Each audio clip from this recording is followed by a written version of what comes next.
Hello, everyone. Welcome. Good morning, good afternoon, good evening, wherever you may be joining from. Thanks to those of you who are saying hello in the chat as we're getting started. Great to see some folks. Hope that you got to enjoy our intro video and see some preview information about the Leading Through Learning Global platform, as well as some of our webinar norms for today. Hi, Nina. Great to see you. Hi, Sawasdi. Hello, Kirk, Sawasdi from Thailand. Great to see you. Wonderful. Hi, Jennifer. Hi, Chantal. Great to see you joining from Kigali. Samantha here on the West Coast with me, joining from Arizona. Wonderful. Please do take a minute to say hello in the chat.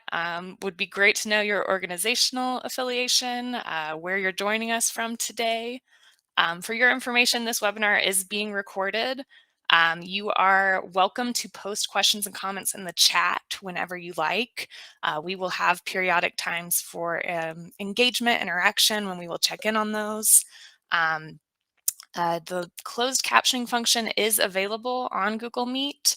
And again, I hope you maybe got a chance to see our intro video and learn some more about those great functions. Hi, Mary from Kampala. Hi, Patrick from Haiti. Welcome, welcome. Let's go ahead and jump in and welcome again to today's webinar on distance learning.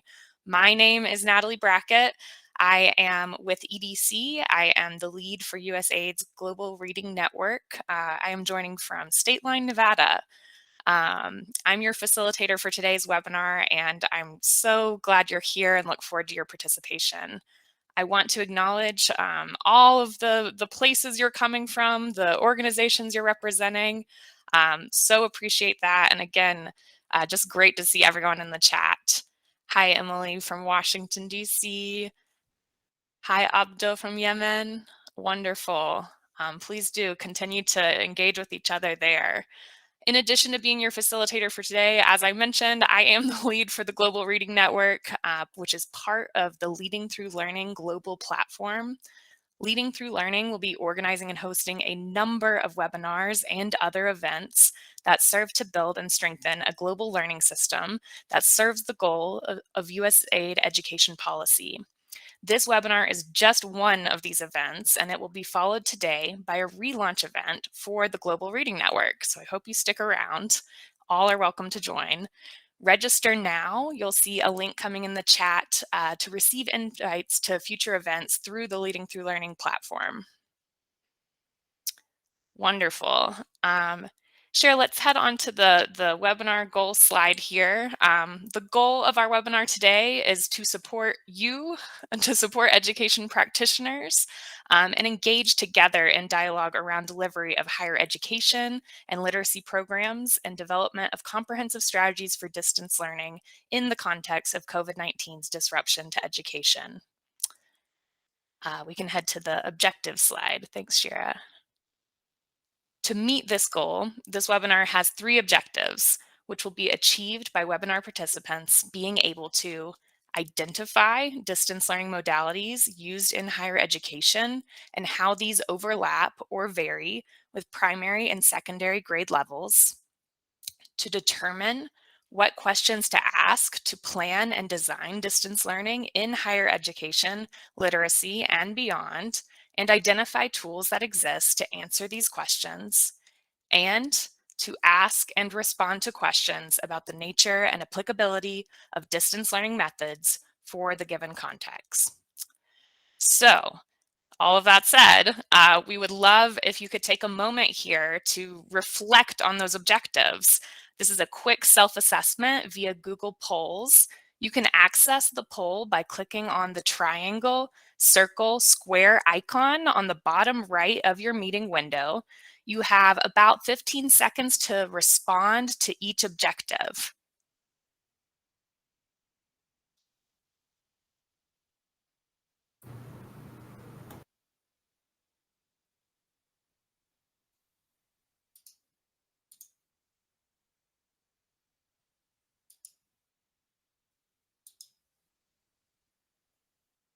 Great. I'm seeing the polls come in. On our first objective, we're seeing a kind of medium low level of confidence, I would say overall, some with a moderately high level of confidence. Wonderful. All right, Sherry, I think we could maybe click to our second objective.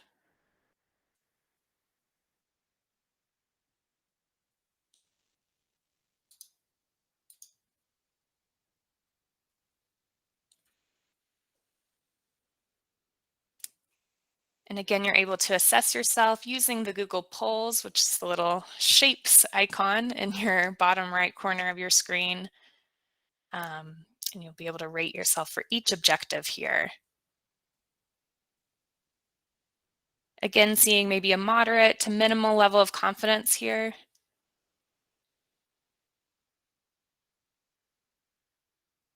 And this is about determining what questions to ask to design and plan your programs. Oh, thanks for those of you sharing in the chat as well. Wonderful. If you're able to access the polls, that's a useful way for us to record that information too. Wonderful. Shira, could we click on to the next objective?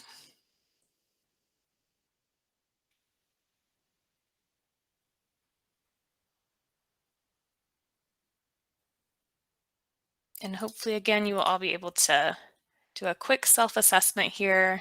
One last poll.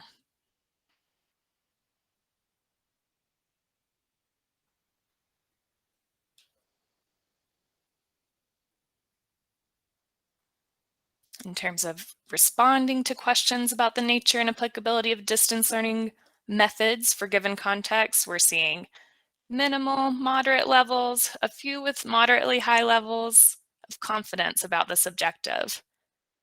Well, hopefully today we will be adding to our confidence levels and our knowledge around these topics. Thank you all for sharing your reflections. Sure, I think we could close the polls. Before we jump into building on these goals that we have, I am so pleased to introduce you to our panelists for today.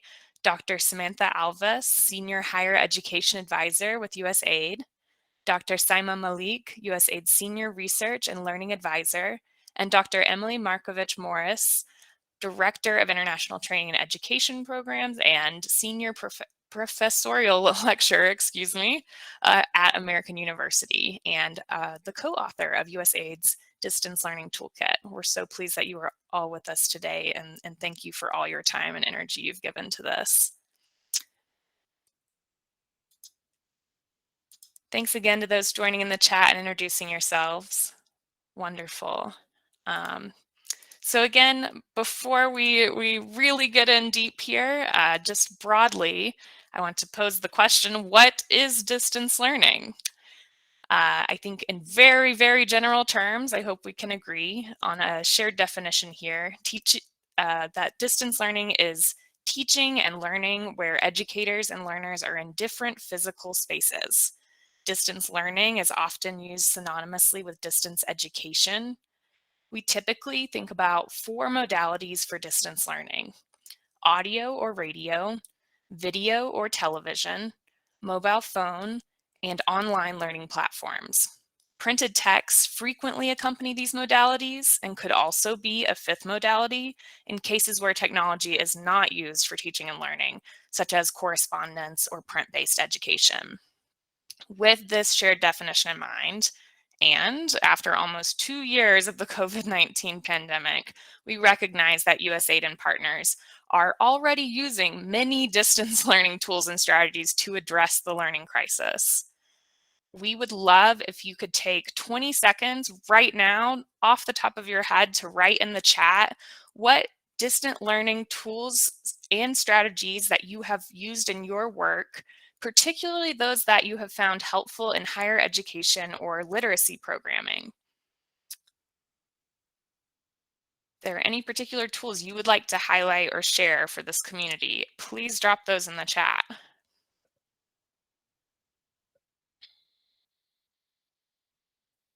The USAID Return to Learning Toolkit. Absolutely. Using Bloom Library for creating talking ebooks. Wow, already building a bit on some of the modalities we're seeing here, combining those. Any other tools or strategies that you've found useful? And especially if you can think of those related to higher education programming or literacy or reading programming. Another hybrid approach using Thinkific to deliver courses. Using instant messaging groups, absolutely. Making videos. The Global Digital Library. Great to see some links in the chat as well. Wonderful. Sending out hard copy materials, absolutely. And peer resource sharing groups using Skype, using WhatsApp, using text, phone calls to caregivers, Canvas. Great. We are recording this, and we will be sharing out some of the other resources that come across during the presentations. We'll see if we can maybe gather some of these links as well, thanks to those of you who are sharing those. USAID's roadmap for measuring distance learning, wonderful. And lots of great platforms that people are highlighting. Thank you so much for contributing to these. Again, this is already a rich resource for all of us, I hope. I'm jotting down some of the platforms I haven't heard of before, and I hope I'll follow up on them. Thank you for contributing those. So we're going to look at a few tools in greater detail today, and we're so lucky to have some wonderful folks to help talk us through those. I am now going to hand it over to Dr. Samantha Alvis, Senior Higher Education Advisor, excuse me, sorry Samantha, with USAID now, who will walk us through what we know about improving the effectiveness of distance learning in higher education. If at any point in the presentation you have a question, you can use the raise hand function in Google Meet. Or we also will have designated periods throughout these presentations where we'll have open opportunity for reflection, question, and answer. And of course, you can always type your questions in the chat. We will be monitoring and collecting those there. So with no further ado, Samantha. Great, thanks so much, Natalie. And I know it's early for both of us here, so we're just getting the brains warmed up. In this presentation on higher ed and distance learning, I'm going to highlight a forthcoming evidence brief that we have planned to be released in early 2022 on implementing effective online learning in higher education. My presentation today will include 3 case studies that are in that brief from the University of the Philippines, the University of Fort Hare in South Africa, and the University of Jordan. These case studies and the brief emphasize several key takeaways that you can see on the screen, including that online learning can increase access to education for some students, as long as principles of universal design for learning are enacted. Second, that innovations in online learning can improve pedagogy across modalities. And third, that barriers to implementing online learning can be overcome with strategic investments at multiple levels. So this this evidence brief on implementing effective online learning supports the USAID Higher Education Learning Agenda. This learning agenda is an agency-wide resource that cuts across technical areas and operating units, not just education, to address questions of importance to higher education programming broadly. The learning agenda comprises a collection of 10 questions prioritized across 5 different themes. When we created the learning agenda in 2019 and 2020, even before this now years-long unplanned experiment in distance learning due to COVID-19, the question that was ranked most important by our stakeholders was question 3. How can the viability and effectiveness of online and other forms of distance education be improved? So this evidence brief on implementing effective online learning in higher ed focuses on this question and summarizes the evidence on online education to improve access, engagement, and learning outcomes in higher education. For higher ed, it's important to note that while distance learning comes in a variety of forms, online learning, including flipped, blended, and fully online, is the most common form of distance education at this level of education. Before we look closely at the 3 case studies that highlight key findings from the evidence brief, I'd like to pause here and pose a question to you all. Thinking back on the last year and understanding that the central role that higher education can play in development, I'd like to ask you all to share. What were some of the challenges that you faced in distance learning within or partnering with higher education? You can share your thoughts in the chat now, and I'll pause here for a few seconds to give you a little bit of time to share there in the chat.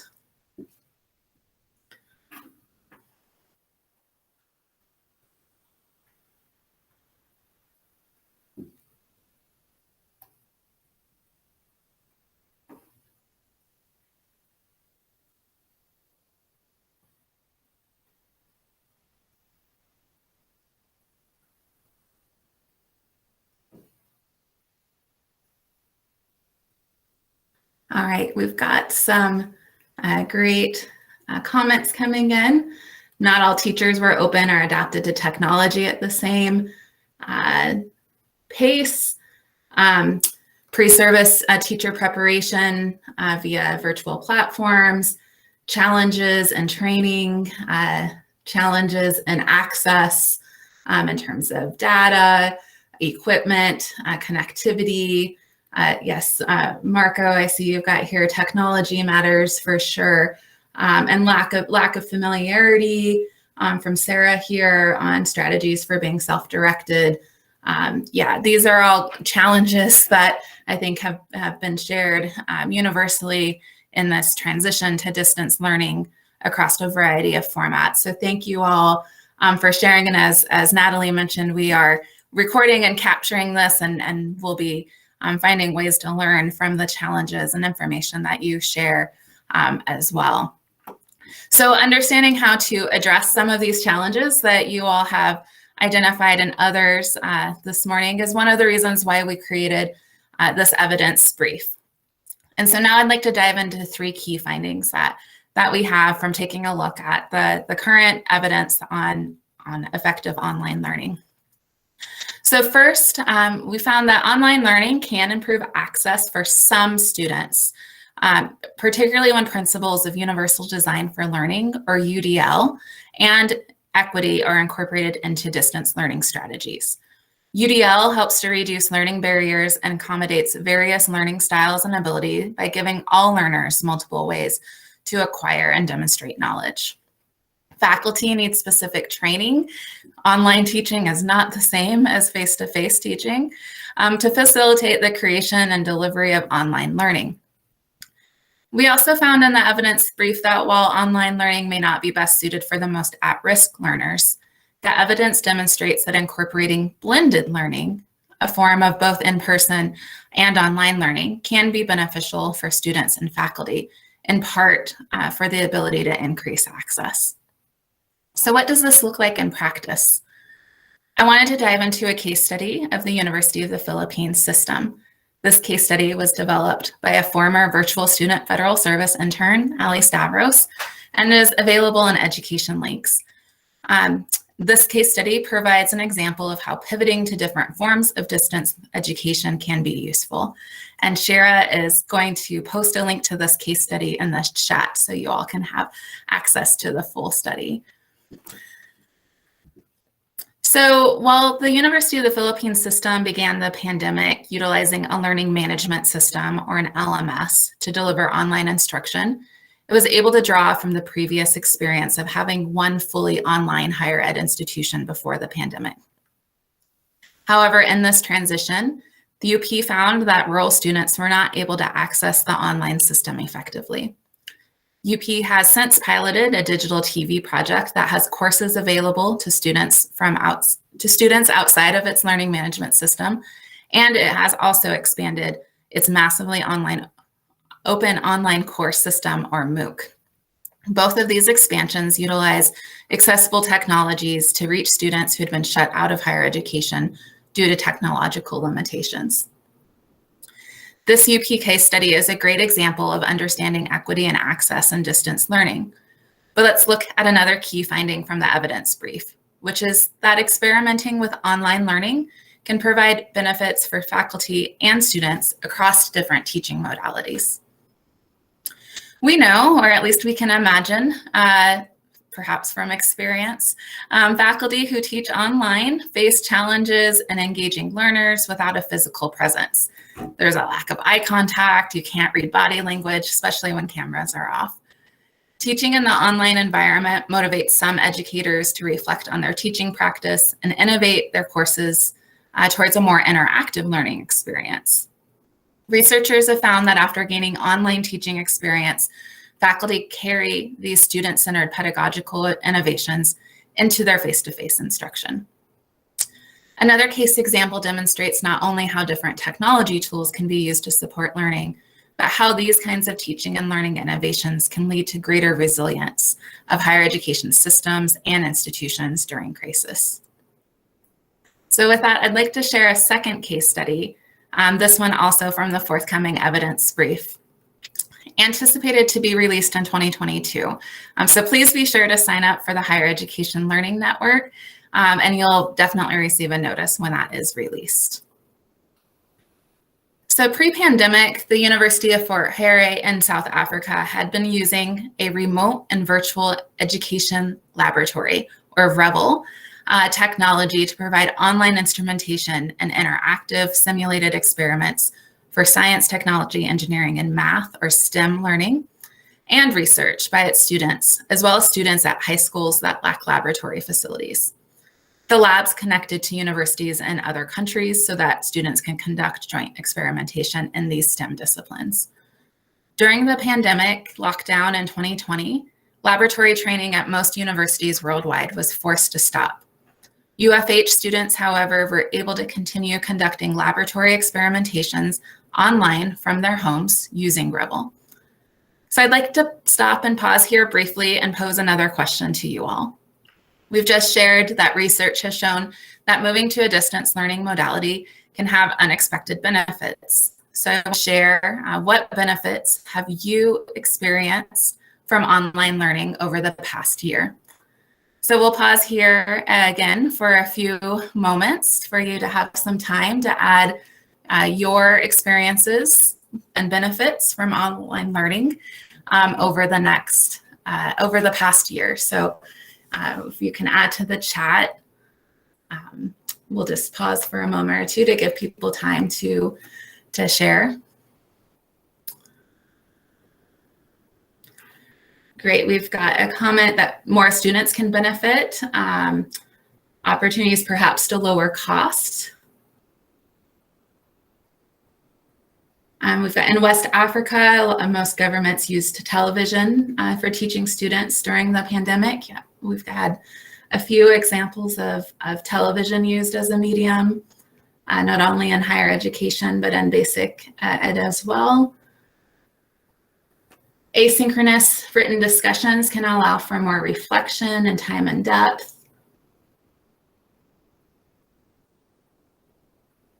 And that ability to keep learning even though things were at a halt, opportunity to bring in different voices. Yes, great. Thanks so much, everyone. Feel free to keep sharing in the chat. Marco, let's see, who shared it was Ronnie from COED, the trainees for a lower cost.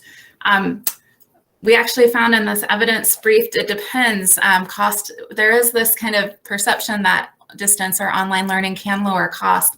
And in some cases, yes, but we actually also found in the evidence brief that not always. So we're continuing to look to explore the evidence there as well. So thank you again, everyone, for sharing some of the benefits that you found on online learning over the past year.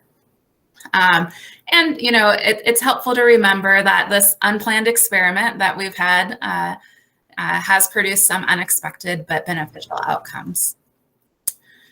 But we know that while there has been some benefits, there have also been some significant barriers to overcome in order to implement successful online learning. Online learning requires planning, open communication, and adequate funding. Another key takeaway from the evidence brief shows that national level barriers such as internet penetration can be overcome with an online learning strategy and an action plan that provides support for information technology and electrical infrastructure. At the institutional level, higher ed institutions need to leverage administration to provide ample budget for infrastructure, training, and pedagogical support. Understanding the concerns of educators and students of online learning and working to mitigate these concerns by paying attention to both the social and psychological dimensions of online learning adoption is also discussed in the evidence brief. Now I'd like to share one final case study, also coming from the forthcoming evidence brief, to emphasize this final takeaway. The University of Jordan began planning for online learning back in 2003, making it a strategic objective and eventually opening a separate e-learning office in 2012. Through this preparation, the university deployed new infrastructure, equipment, and software, including an LMS, as well as training for staff in online learning and teaching. A 2014 study of the student use and perceptions of the LMS at the university found that most students were able to use it completely, although that level of use varied across faculties and departments. However, when the pandemic hit in 2020 and all teaching and learning shifted online, the university's server capacity was inadequate to support the 47,000 students that were accessing it. However, the prior years of investments and experience in online and blended learning allowed university officials to immediately seek help from an external service provider to move the LMS software and contents to a cloud-based hosting environment so that a larger number of users could be accommodated. That previous investment had laid the foundation for resilience that allowed the university to pivot rapidly to fully online learning. So these three case studies and the findings of this forthcoming evidence brief demonstrate that while higher education may have undergone a very unplanned experiment in distance learning, there are significant benefits to embracing this experiment and still more investment and innovation to be found. So while the evidence brief has a number of important findings, our key takeaways, again, are that online learning can increase access to education for some students, as long as principles of universal design are enacted. Second, that innovations in online learning can improve pedagogy across modalities. That case study from South Africa shows how innovations in online laboratory spaces help to support some of that access across different modalities. And that barriers to implementing online learning can be overcome with strategic investments at multiple levels, so national as well as at the institutional level. So I'd like to close here by inviting you to share one more time in the chat, or even by raising your hand to come off mute. What kinds of investments, tools, or strategies have helped you to navigate distance learning, and what additional resources do you need?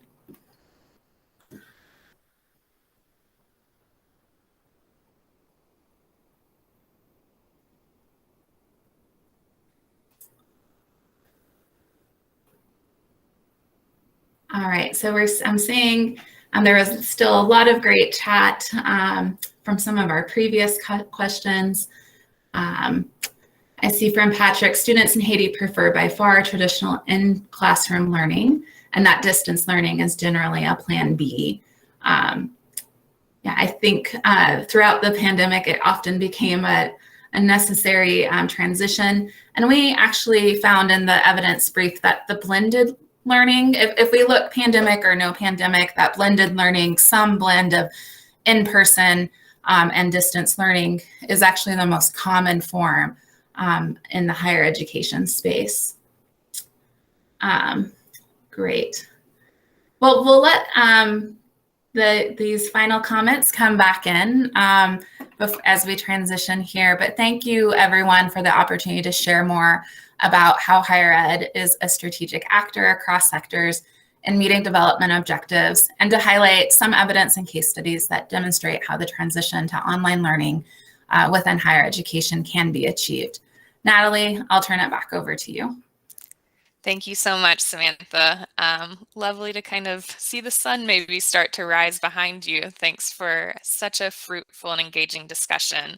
I'm loving learning from all of you in the chat. Thank you all for responding to our questions there and engaging so deeply. Um, Again, I just want to plug something that Samantha already mentioned, but thanks to the Higher Education Learning Network, there will be plenty of opportunities to continue discussions like this, to access resources, request another event, or facilitate a discussion. Join the Leading Through Learning platform. And thanks so much, Shira, for sharing that in the chat.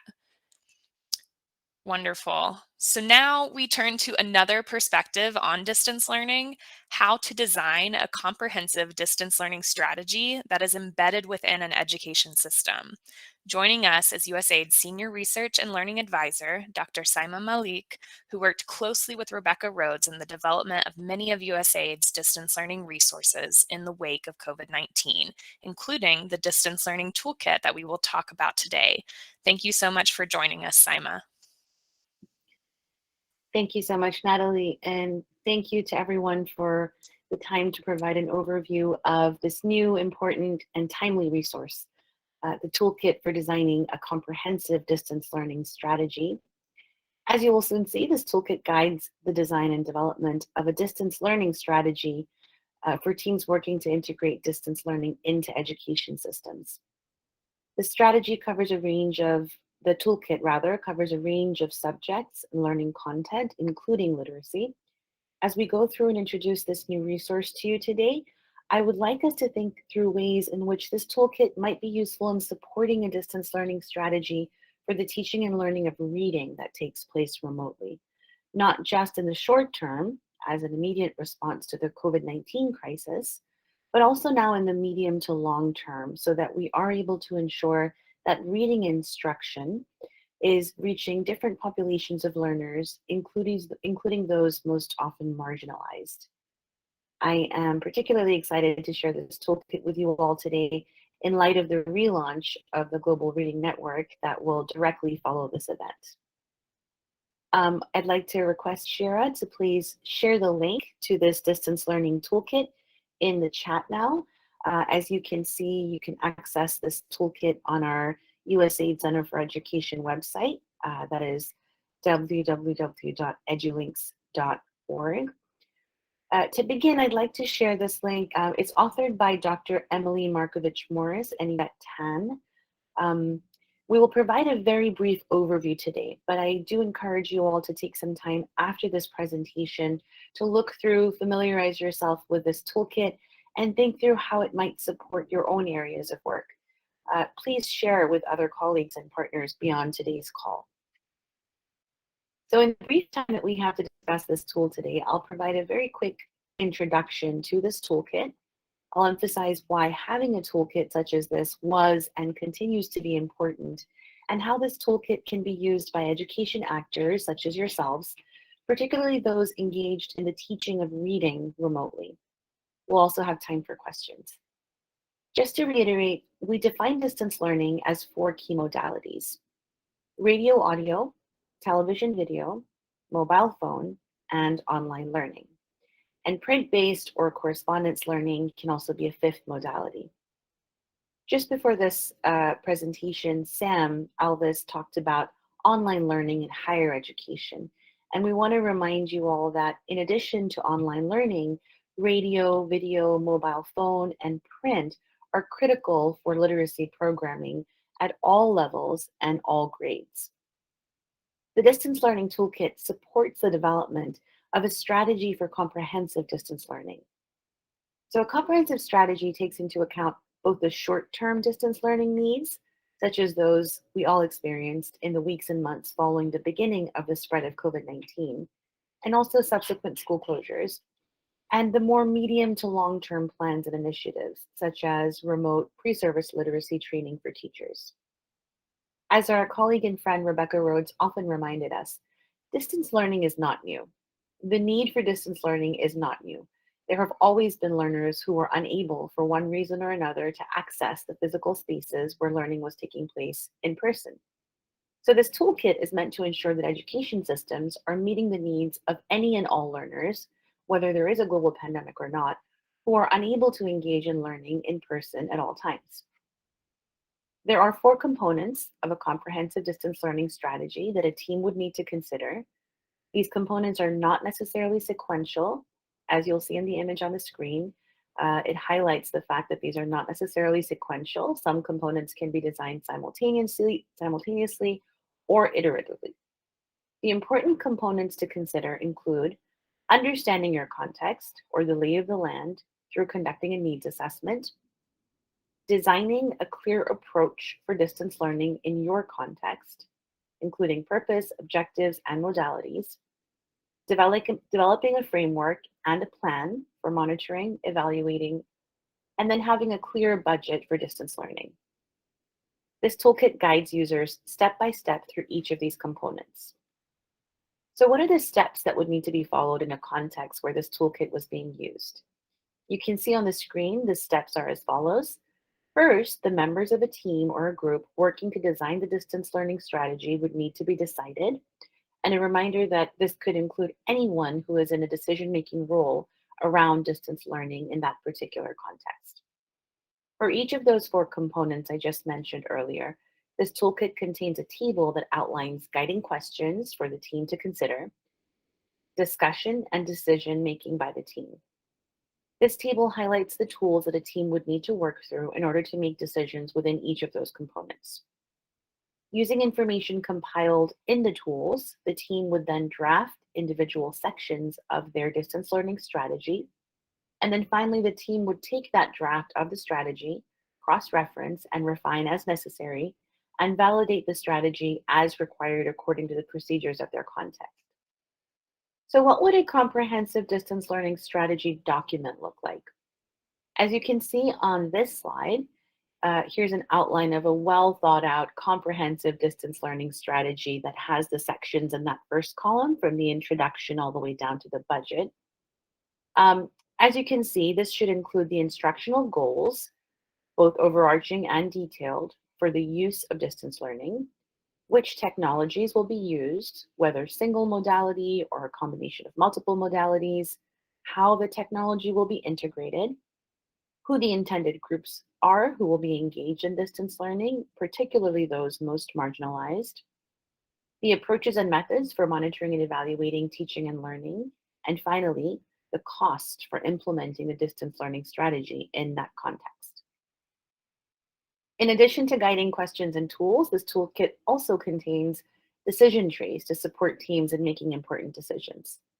Let's walk through an example of one of the tools and one of the decision trees in the toolkit and how it would apply to reading programming as an example.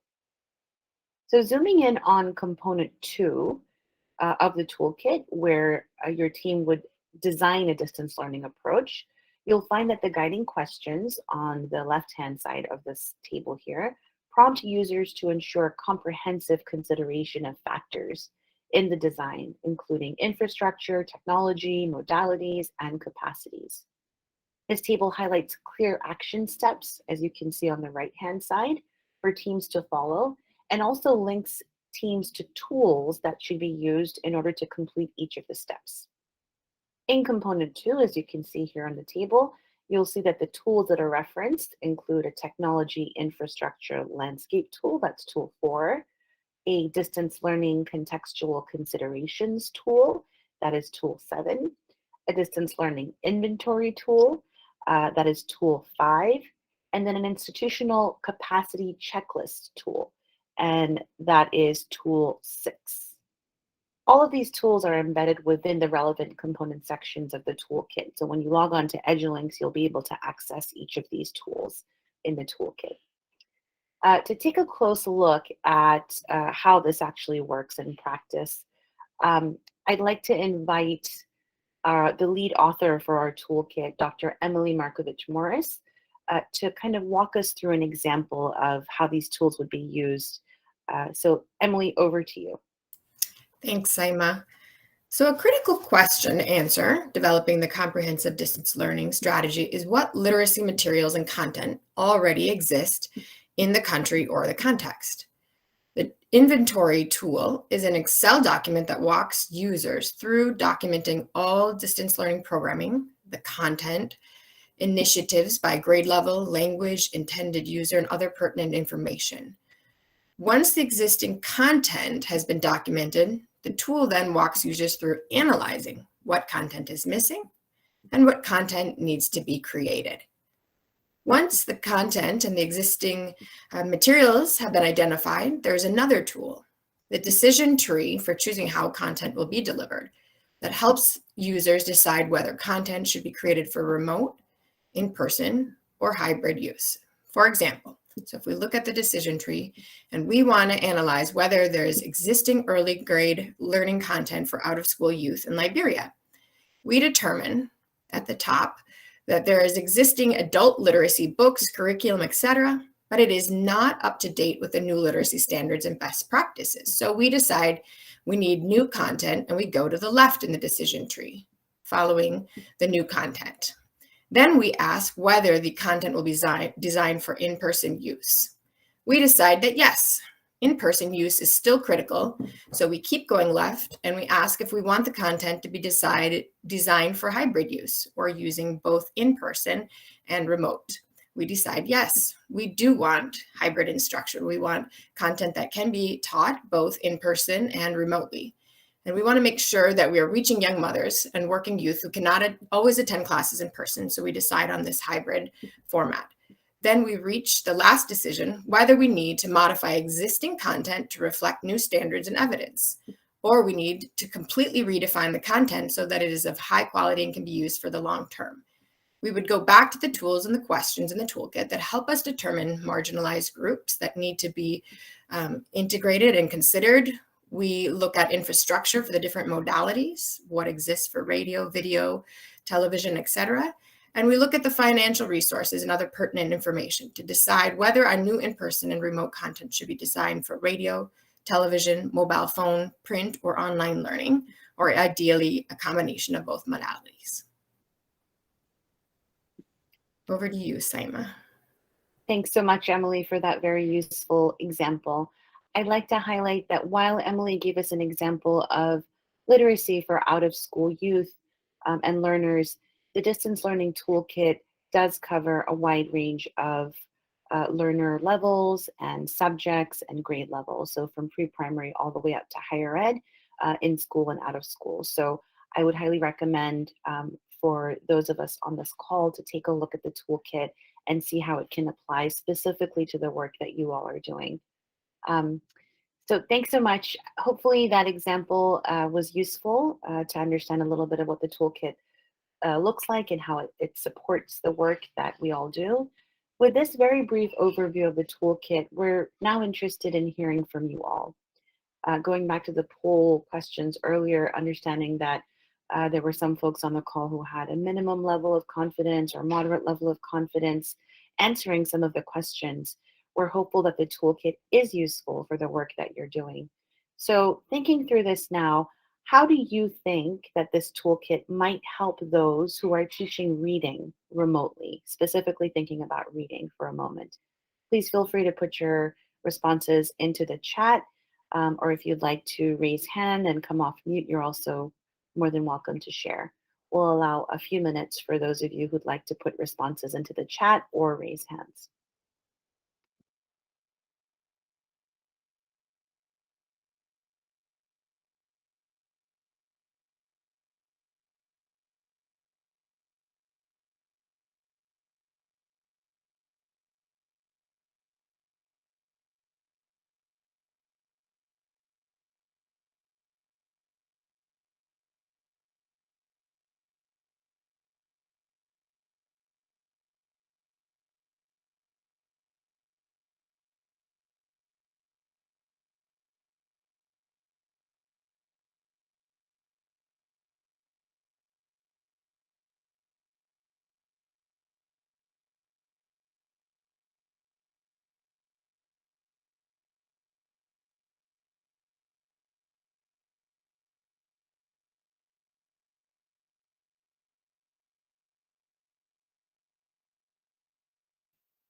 Thanks so much, Estelle.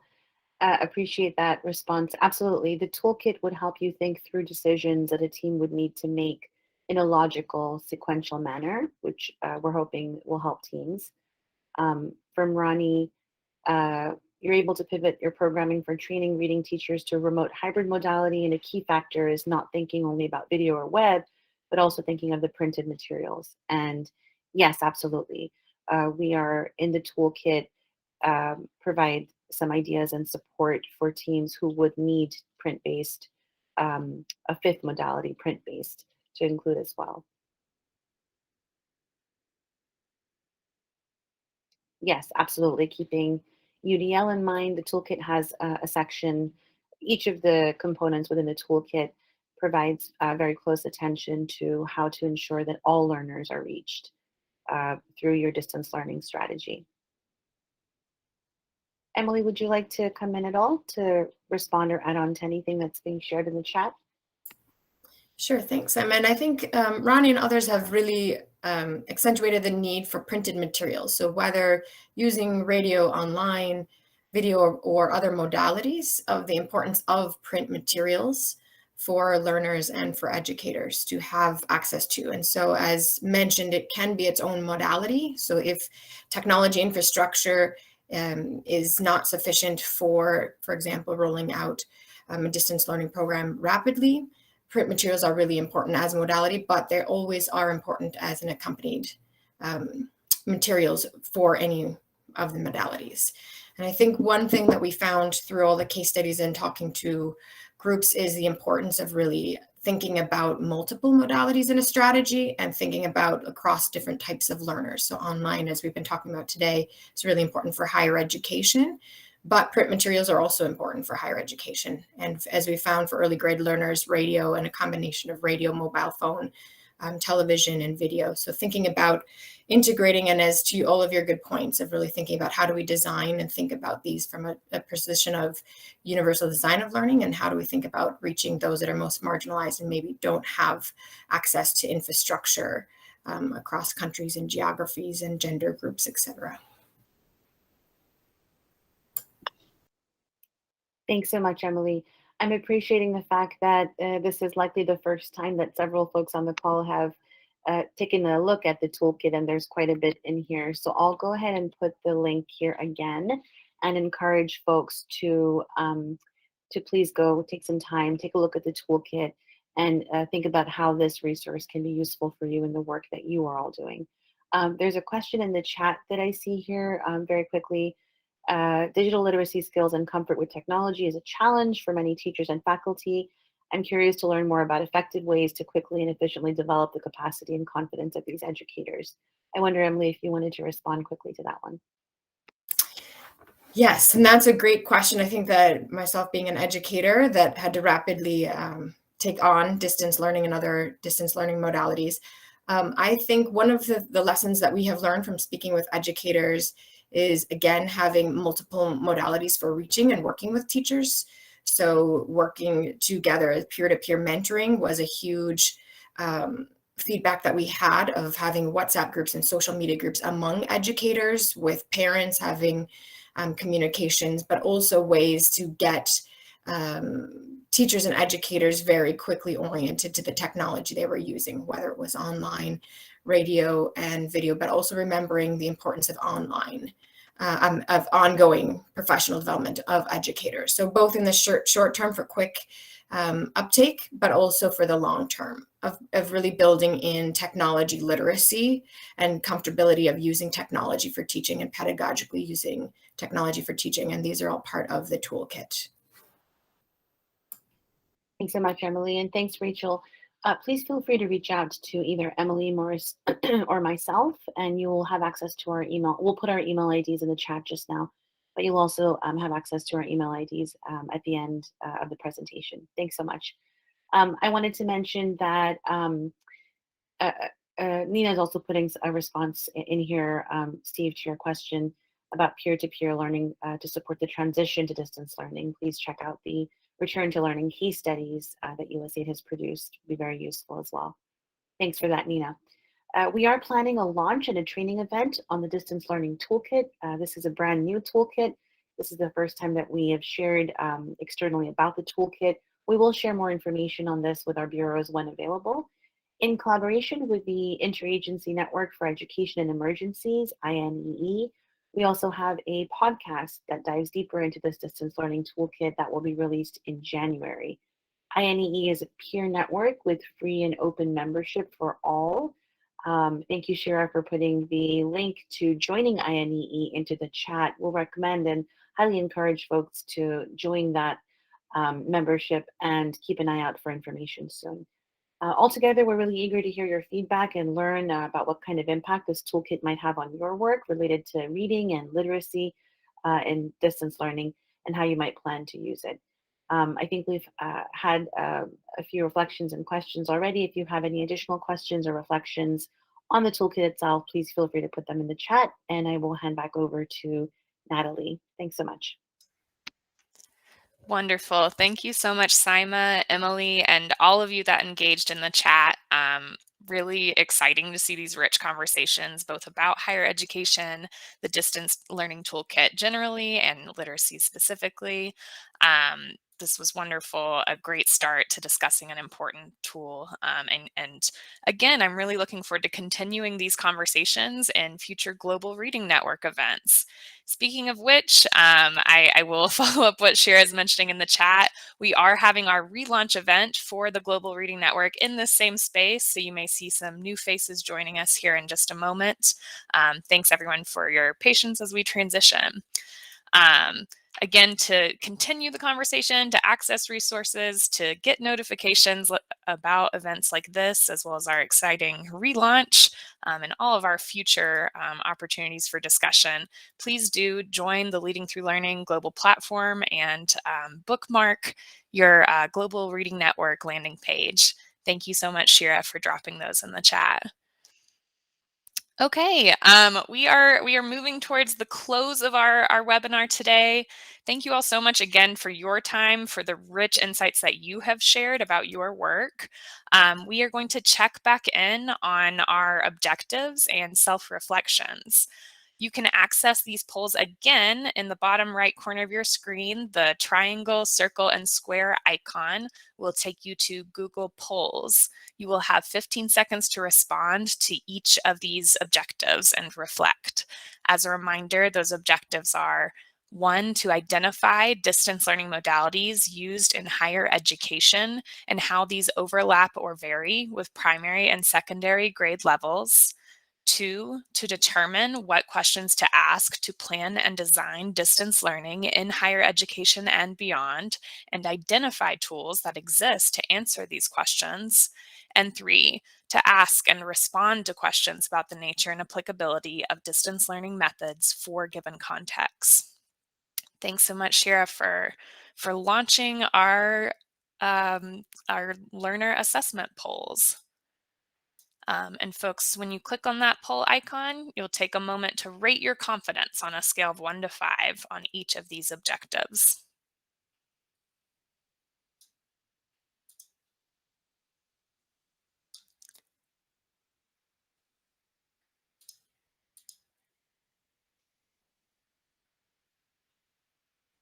So checking back in on the first objective about identifying distance learning modalities used in higher ed and overlaps with primary and secondary levels.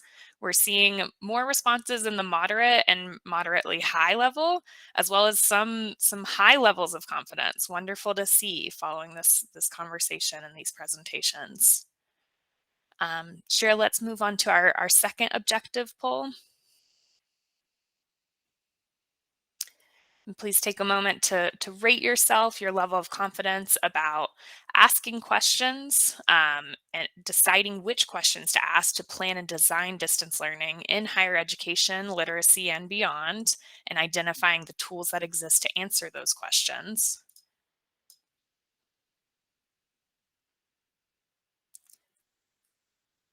Again, there's no longer anyone with zero confidence or with minimal levels of confidence. So it's wonderful to see folks have moved into a moderate or an even moderately high level of confidence around this.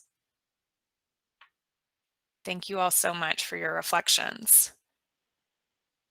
And finally, Shira, let's take a look at our last objective. Again, you can rate your own confidence about asking and responding to questions regarding the nature and applicability of distance learning methods for given contexts.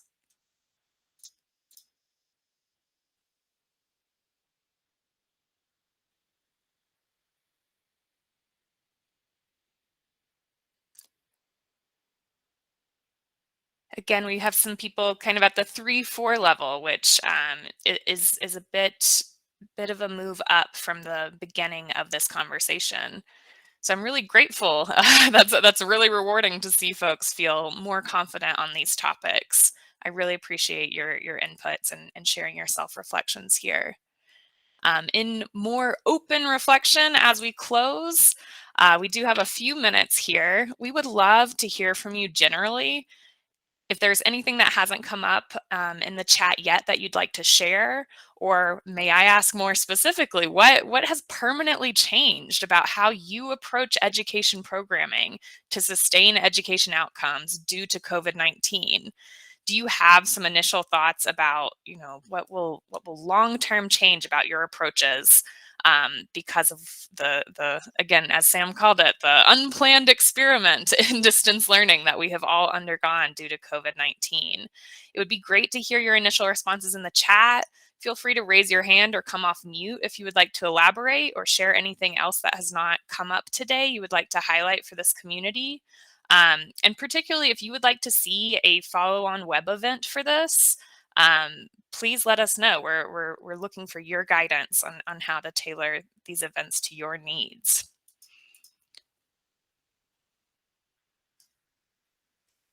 And thanks again for those who are joining right now for the Global Reading Network relaunch. We will get started there in just a moment.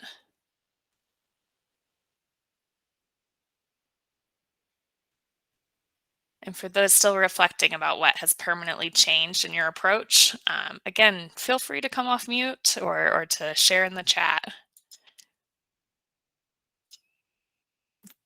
Ronnie, I really appreciate you were anticipating analyzing the possibility of blended learning for a long time, but COVID-19 forced you to move quickly and make it happen.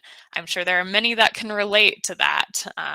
So maybe elements of dynamism, of urgency to approaches, perhaps that tonal shift and priority shift is a permanent change to some of your approaches, especially for blended learning. Wonderful. If you'd like to share more about that, please feel free to come off mute.